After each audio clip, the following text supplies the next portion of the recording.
교회는 눈에 보이는 교회와 보이지 않는 교회 이 두 가지로 나누게 됩니다. 눈에 보이는 교회는 형태에 대한 것입니다. 우리 뉴욕 한민교회 교회에 있는 조직, 제도, 이 교회 공동체가 조직되어서 눈에 보이는 교회가 바로 우리 뉴욕 한민교회, 그렇게 보이는 교회가 있고요. 그리고 눈에 보이지 않는 교회는 보편적 우주적 교회로서 예수 그리스도를 주로 고백하고 또한 고백할 모든 공동체를 의미하고 있습니다. 눈에 보이는 교회는 형태에 대한 것입니다. 그리고 눈에 보이지 않는 교회는 본질에 대한 것이죠. 형태라고 하는 것은 본질에서 시작이 됩니다. 형태에서 본질이 나오지를 않습니다.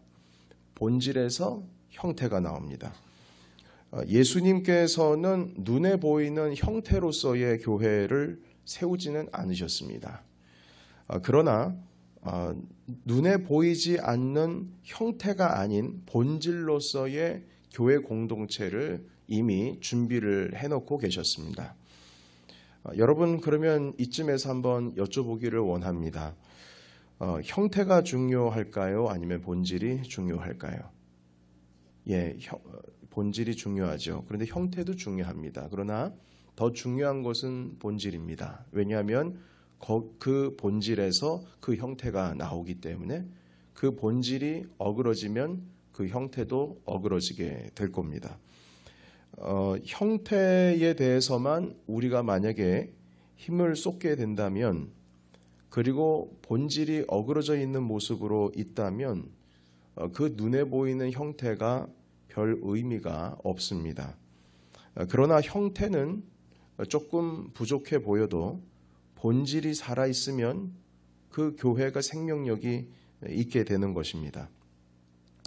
아무리 형태가 완벽에 가깝다고 할지라도 만약 본질에 대해서 외면하거나 본질을 모르면 사실은 아직 우리가 교회가 뭔지를 잘 모르는 것과도 같습니다.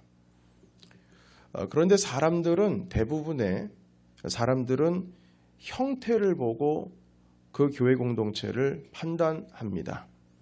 우리 스스로를 판단할 때도 형태를 보고 판단하고 그 형태로 인하여 자부심을 느끼기도 하고 아니면 부끄러움을 느끼기도 합니다.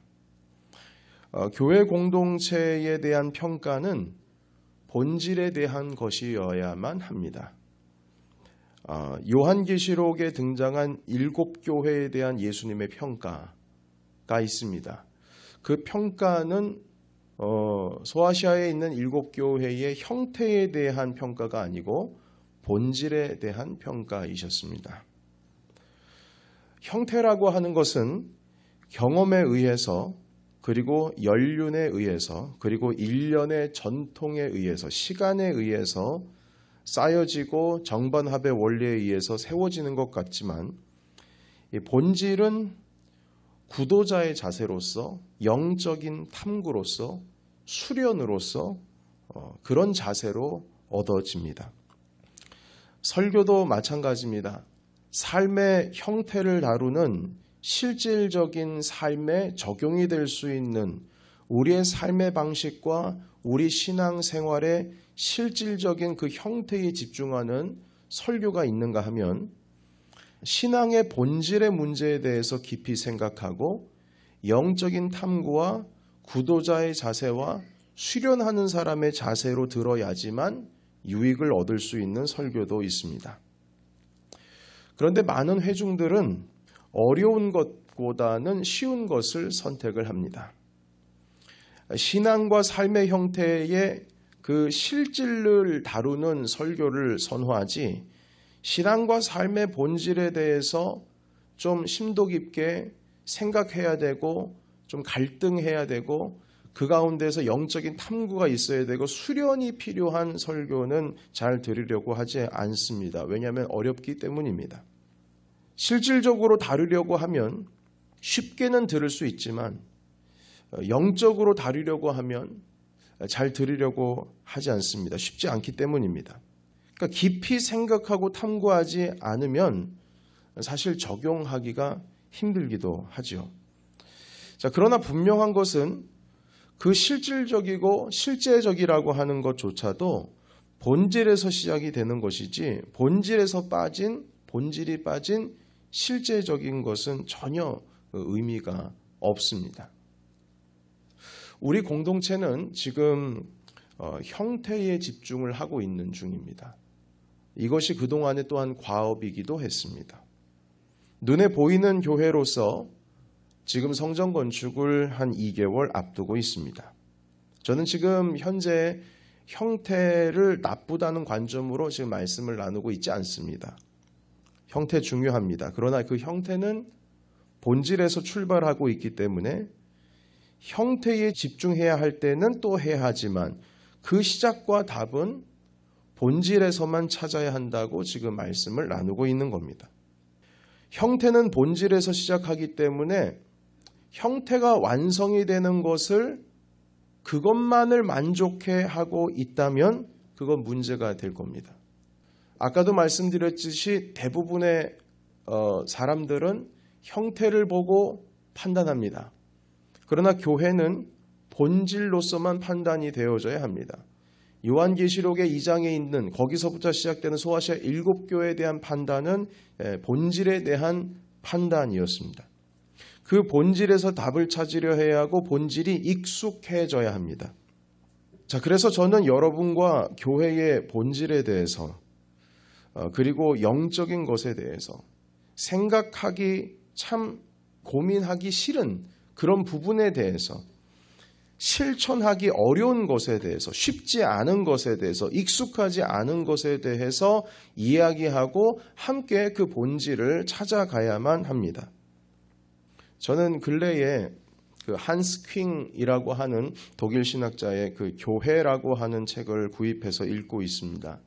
이 책은 한번 손대서 읽으려고 하면 마음을 단단히 굳게 잡고 읽어야 할 정도로 되게 두꺼운 책이고 읽기가 쉽지 않은 책입니다. 그리고 이 책은 지금은 고인이 되신 오카넨 목사님께서 제자훈련이라고 하는 형태, 그 형태가 이 책을 웨스트민스터 신학교에서 도서관에서 찾고 이것을 읽으시면서 그 제자훈련이라고 하는 형태가 더 깊어지고 더 넓어지게 되었습니다. 이 한스 퀼의 책을 발견하시고 지금의 사랑의 교회, 돌아가시기 전에 그 사랑의 교회 형태, 눈에 보이는 교회를 세워나가셨습니다. 늘 제자훈련 하실 때마다 한스 퀼의 그 교회라고 하는 책을 언급하시지 않으신 적이 없습니다. 그런데 그 책의 요약본이라고 할 수 있는 책이 나왔습니다. 교회란 무엇인가? 요약이라기보다는 좀 간략하게 소개를 한 책입니다. 그런데 그 책에서 뭐라고 말하냐면 교회의 본질을 규정하는 근원은 교회의 그 본질을 규정하는 그 처음 근원은 교회의 역사에서 찾아야 한다 이렇게 말을 하고 있습니다. 그러니까 본질을 보려면 교회의 역사를 봐야 된다 이 말이죠. 그런데 그 교회의 본질을 담고 있는 교회의 역사가 사도행전입니다. 이 사도행전의 초대교회의 시작부터가 거기에 담겨 있습니다. 그러니까 사도행전을 연구를 잘하면 교회가 이래야 되는구나. 이것을 우리가 알 수가 있습니다. 사도행전은 교회의 형태에 대해서 말씀하시지 않고 교회의 본질에 대해서 기술을 하고 있습니다. 물론 눈에 보이는 형태로서의 교회에 대해서 언급하고 있는 부분이 참 많이 있지만 항상 본질을 다루고 본질에서 시작을 하고 있습니다. 그 본질적인 요소를 잠깐 이 시간 좀 다루자면 먼저 사도행전을 여러 신학자들은 성령행전이라고 별칭을 붙였습니다. 왜냐하면 성령의 이야기로 가득 차 있기 때문입니다. 이 교회의 시작을 성령의 부어주심으로 시작을 하고 있고 이 교회가 성장하는 것도 성령의 부어주심으로 성장하고 있는 것을 보여주고 있습니다. 그래서 교회의 본질은 성령의 부어주심이 없이는 불가능합니다. 교회의 본질은 성령의 부으심이 없이는 불가능합니다. 이거는 모든 신학자가 다 어떤 사람도 부인할 수 없는 사실입니다. 자, 그리고 사도행전에 또 하나의 별칭이 있습니다. 그것은 기도행전입니다. 왜냐하면 사도들이 움직이고 있는 곳에 항상 성령께서 부어주심으로써 함께하고 계시는데 그 주변에 그 중심 가운데 있어서는 항상 기도라고 하는 것이 자리를 잡고 있었습니다. 사도행전 2장에 보시게 되면 마가의 다락방에서 120명의 제자들이 모여 있을 때 성령께서 임하시고 그 성령의 역사로 복음의 전파가 담대하게 이루어지게 되었습니다.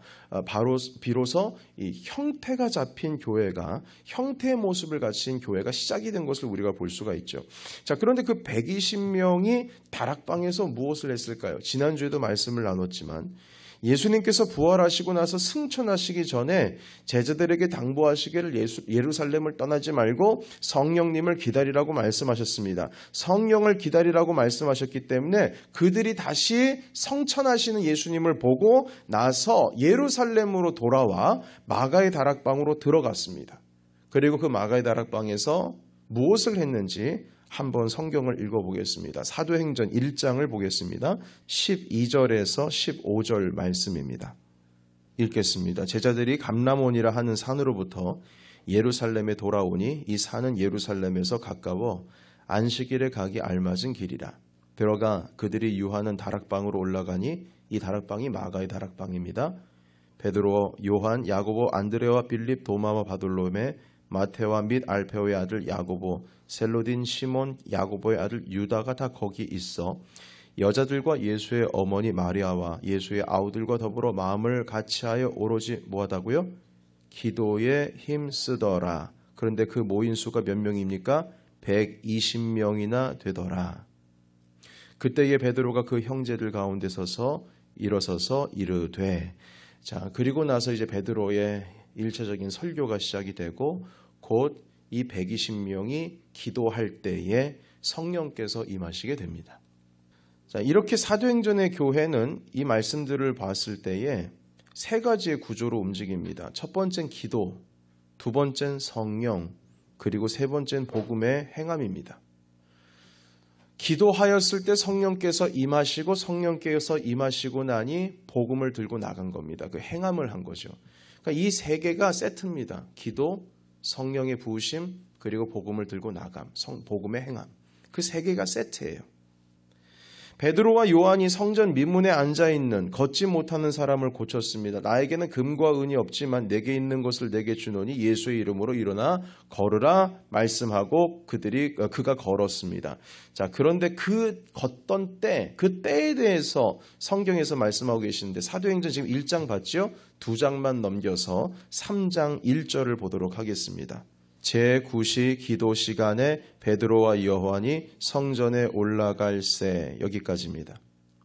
베드로와 요한이 기도하려고 올라갈 때 기적의 역사가 일어난 겁니다. 그 기도와 연관이 있어요. 앞뒤에 기도가 항상 있습니다. 못 걷는 사람이 낫게 되자 베드로와 요한이 이제 붙잡혔죠. 왜냐하면 이 복음을 전하지 말라고 고관들이 명령을 내린 겁니다. 위협했습니다. 그때의 사도들이 한 것이 있습니다.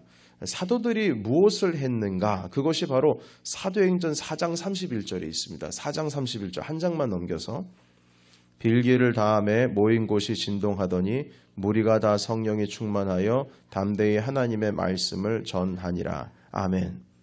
위협했습니다. 그 다음에 어떤 일이 일어났는가?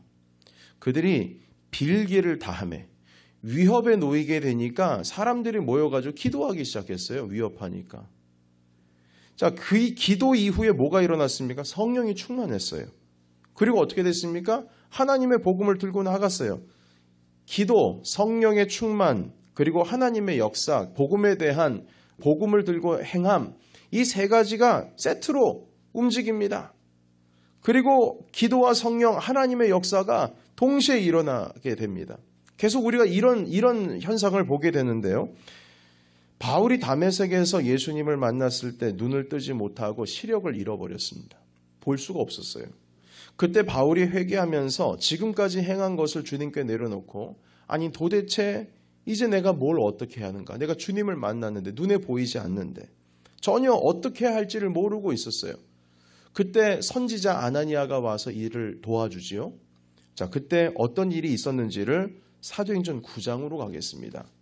6장만 뒤로 넘겨서 9장 11절 한번 보실까요? 주께서 이르시되 일어나 직가라 하는 거리로 가서 유다의 집에서 5사람 사울이라 하는 사람을 찾으라. 그가 기도하는 중이니라. 아멘. 아나니아 선지자에게 주님께서 나타나셔서 말씀해 주셨습니다. 그 직가로 가서 사울을 만나라. 그가 지금 기도하고 있는 중이다. 기도하고 있는 중이다. 기도하고 있을 때에 하나님께서 사람을 보낸 겁니다. 사도 바울에게 말이죠. 또 다른 구절을 보겠습니다. 고넬료라고 하는 이탈리아 백부장이 천사의 가르침을 받아서 베드로를 만나게 된 경위가 있습니다. 어떻게 그런 프로세스가 시작이 되었는지 한번 보기를 원하는데요. 고넬료가 이 베드로를 만나면서 이방인들에게도 복음이 전파되게 되었습니다. 한 장만 넘기겠습니다. 사도행전 10장 2절로 가보겠습니다. 2절에서 4절 제가 읽겠습니다. 그가 경건하여, 고넬료를 의미합니다. 그라는 자는요. 그가 경건하여 온 지방과 더불어 하나님을 경외하며 백성들을 많이 구제하고 하나님께 항상 뭐하더니? 기도하더니 하루는 제9시쯤 되어 환상 중에 밝히 보매 하나님의 사자가 들어와 이르되 고넬료야 하니 고넬료가 주목하여 보고 두려워 이르되 주여 무슨 일이니까? 천사가 이르되 내 무엇과? 기도와 구제가 하나님 앞에 상달되어 기억하신 바가 되었으니. 고넬료도 기도하다가 주님 만나고 기도하다가 천사 만나서 결국에는 이 사도 베드로를 만날 수 있는 그 기회가 바로 거기에서 시작이 된 것입니다. 한 군데 더 보겠습니다. 베드로가 복음을 전하다가 감옥에 잡혀 들어갔습니다. 감사하게도 천사가 베드로를 감옥에서 빠져나오게 했죠. 그리고 베드로가 어디로 갔냐면 자기 집으로 간 게 아니고 마가의 집으로 갔습니다. 왜 마가의 집으로 갔을까요? 왜냐하면 마가의 다락방 거기가 교회였기 때문입니다. 그런데 그곳에 갔는데 그 교회에 가니까 사람들이 무엇을 하고 있었을까요? 사도행전 12장으로 가겠습니다. 2장만 뒤로 넘겨서 11절부터 12절까지의 말씀 제가 읽겠습니다. 이에 베드로가 정신이 들어 이르되 내가 이제야 참으로 주께서 그의 천사를 보내어 나를 헤롯의 손과 유대 백성의 모든 기대에서 벗어나게 하신 줄 알겠노라 하여 깨닫고 마가라 하는 요한의 어머니 마리아의 집에 가니, 여기가 마가의 다락방입니다. 자, 거기 여러 사람이 거기에 모여 뭐 하였더라?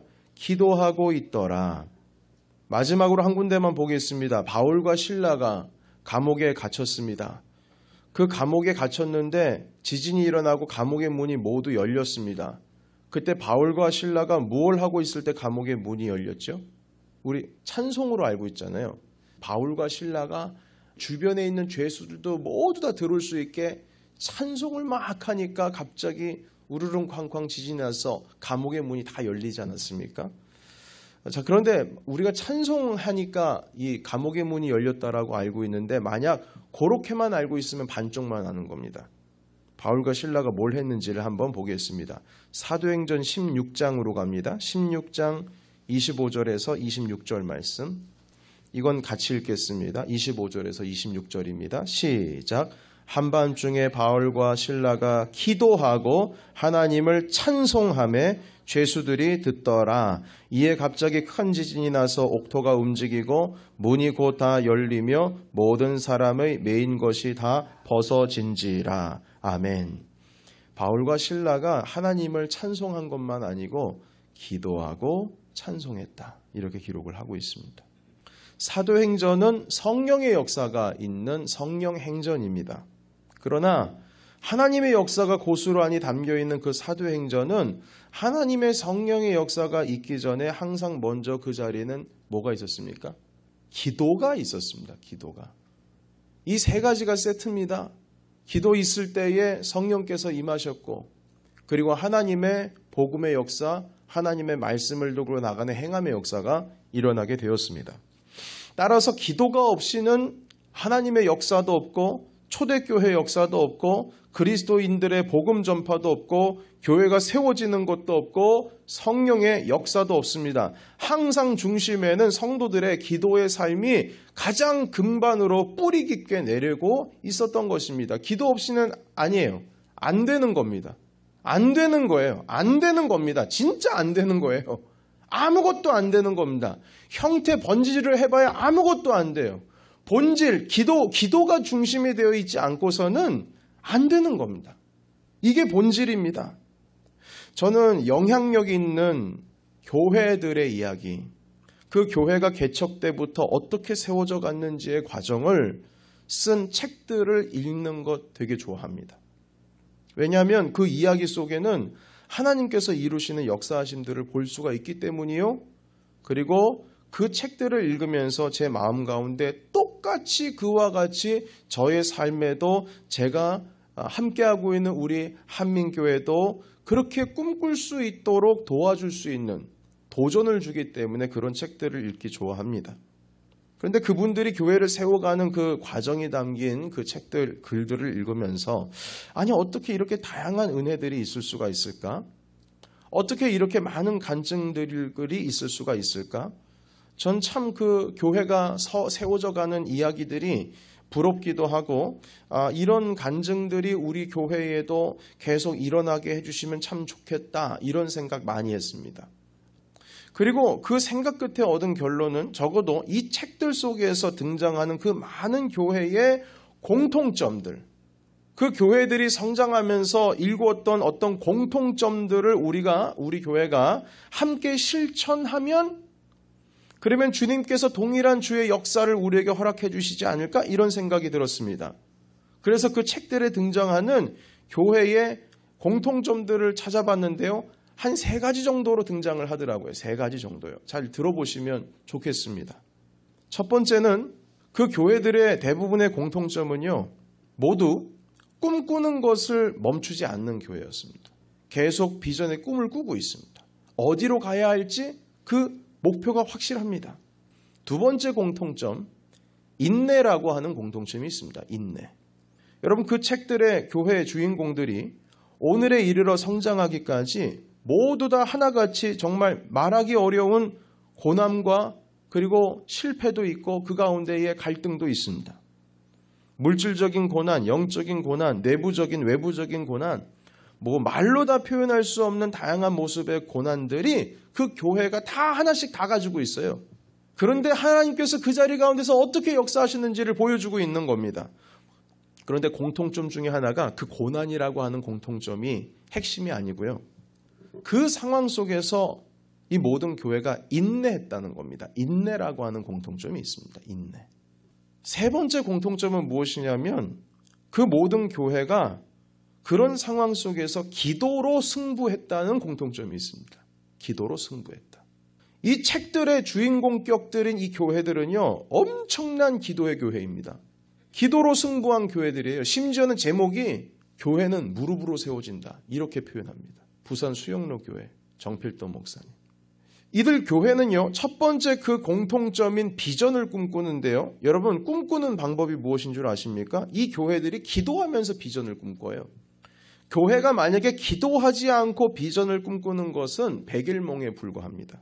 모든 교회가 꿈을 꾸긴 꾸는데 기도하면서 만약에 꿈을 꾸지 않으면 그건 백일몽이에요. 백일몽은 그냥 한낱 날아가 버리는 겁니다. 그냥 없어져 버리는 거예요.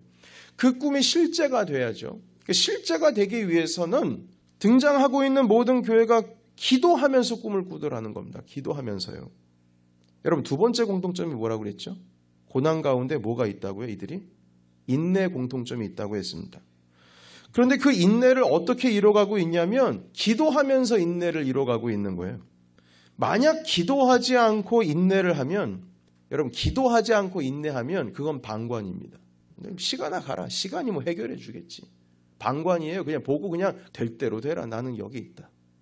기도하지 않고 인내하는 건 방관입니다. 그냥 인내를 인내함으로 내버려 두는 것이 아니라 그 모든 교회가 기도하면서 인내하고 있더라는 거예요. 다시 말해서 기도가 빠지지 않습니다. 그 교회를 세우는 핵심이 기도라고들 다 말해요. 그 교회들의 세 가지의 공통점, 비전, 인내, 기도라고 하는 공통점이 있는데, 그렇다면 우리 교회는 그 세 가지 공통점 중에 어떤 공통점을 소유하고 있을까? 생각해 봤습니다. 꿈꾸는 것을 멈추지 않는가? 비전을 계속 키워가고 있는가? 네, 그 질문에 대해서는 단호히 전 네라고 얘기할 수 있습니다. 그렇다면 우리는 많은 고난과 역경 가운데에서 인내하고 있는가? 이 질문에 대해서도 주저함 없이 네라고 대답할 수 있습니다. 자, 그렇다면 세 번째 질문. 기도하면서 꿈을 꾸고 있는가? 기도하면서 인내하고 있는가? 기도에 힘쓰면서 주님의 교회를 세워가고 있는가? 이 질문에 대해서 우리는 단호하게 대답을 해야 됩니다. 네라고 말이죠. 그래야 형태가 아니라 본질이 살아있는 교회를 세울 수가 있는 겁니다. 기도에 깨어 있어야 합니다. 본질에서 시작해야 합니다. 형태로만은 만족할 수 없습니다. 본질에서 시작되지 않은 형태는 모양만 교회지 진정한 교회가 될 수가 없습니다. 초대교회는 성령, 기도, 말씀의 행함 이 세 가지가 세트로 움직입니다. 그 중에 하나라도 잃을 수 없고 하나님의 역사는 기도 가운데에 성령의 부으심이 일어났고 기도 가운데에 성령께서 부어주셨을 때에 말씀의 행함, 복음의 행함이 있었습니다. 여러분, 저는 그래서 그 새성전 지금 입당을 앞두고 한 2개월을 앞뒀다고 제가 바라봤을 때에 이 본질을 찾는 운동을 해야 된다라고 하는 강한 부담감이 생기는 건 당연한 겁니다. 이제 내일부터 한밤에 40일 기도회가 시작이 되는데 본질을 찾아가는 시간입니다. 아까도 말씀을 드렸듯이 본질을 찾으려고 하는 것은 어렵습니다. 쉽지 않습니다. 지루합니다. 훈련입니다. 그리고 본질을 찾는 것 자체가 눈에 보이는 걸 찾는 것이 아니고 보이지 않는 것을 찾는 것이기 때문에 시간이 필요합니다. 그리고 때로는 힘들지요. 그러나 그게 없으면 안 됩니다. 여러분, 이 내일부터 있을 그 40일 기도에 여러분 거룩한 부담감으로 힘을 써주시기를 예수님의 이름으로 부탁을 드립니다. 40일 동안 우리 본질에 집중하기를 원합니다. 본질을 깨우고 본질에 살아있는. 형태는 본질이 굳건하게 있으면 형태는 따라오게 돼 있습니다. 그래서 우리 함께 기도해서 정말 우리 교회가 이렇게 되고 싶다라는 그 꿈들이 그렇게 우리 함께 기도해서 하나님께서 원하시고 주님께서 꿈꾸셨던 그런 우리 공동체를 이루시기를 예수님의 이름으로 축원합니다. 아멘. 기도하겠습니다.